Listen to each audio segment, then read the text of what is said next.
ఇంట్లో వచ్చిన రిజల్ట్ కూడా ఉందన్నమాట. అందుకనే నేను దీన్ని చెప్పడానికి చాలా హ్యాపీగా ఫీల్ అవుతానన్నమాట.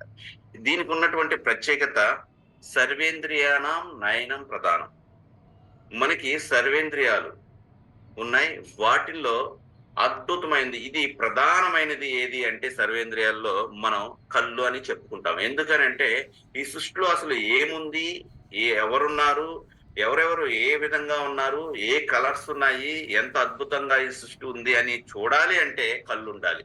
ఇక మా పాప ఇంటర్మీడియేట్ అయిపోయిన తర్వాత నీట్ ఎగ్జామ్ కోసము కాలేజీలో ఒక హాస్టల్‌లో జాయిన్ చేయించాను. ఒక 10, 15 రోజుల తర్వాత డ్యాడీ బోర్డ్ మీద రాసేవి నాకు కనబడట్లేదు. ఒక్కోసారి ఉన్నట్టుండి బ్లర్ అయిపోతున్నాయి.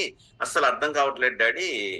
టకానా అక్కడ ఉన్నటువంటి లెక్చరర్ గారు ఇదేంటి అని అడగగానే నాకు ఇబ్బంది అవుతా ఉంది అనగానే ఏంటి అనేసి ఒకరోజు నేను వెళ్లి చెక్ చేయిస్తే ఒక కన్ను వచ్చేటప్పటికి 3.25 ఉందండి సైట్.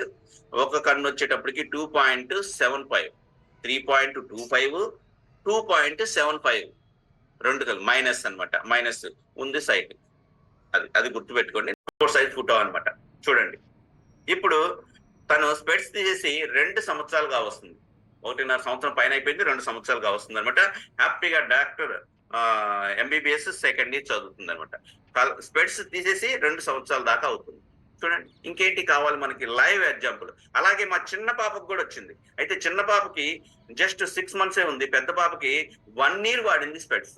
1 ఇయర్ వాడిన తర్వాత స్పెట్స్ అంటే నీట్ ఎగ్జామ్ అయిపోయిన దాకా ఆ కాలేజీలోనే ఉంది కాబట్టి హాస్టల్లోనే మేము ఎన్ని మందులు వాడమన్నా తను అంటే వాడుతున్నానని చెప్తుంది కానీ కరెక్ట్ గా వాటర్ అనమాట. ఇంటికి వచ్చిన తర్వాత మేము టైం టు టైము వాడిచ్చాము. కరెక్ట్ గా 3 నెలల నుంచి 6 నెలల్లో స్పెట్స్ తీసేసాం సార్. కంటి నుండి నీరు కారటం. ఒక్కొక్కరికి నీళ్లు కారుతూ ఉంటాయి సార్. ఆ సమస్య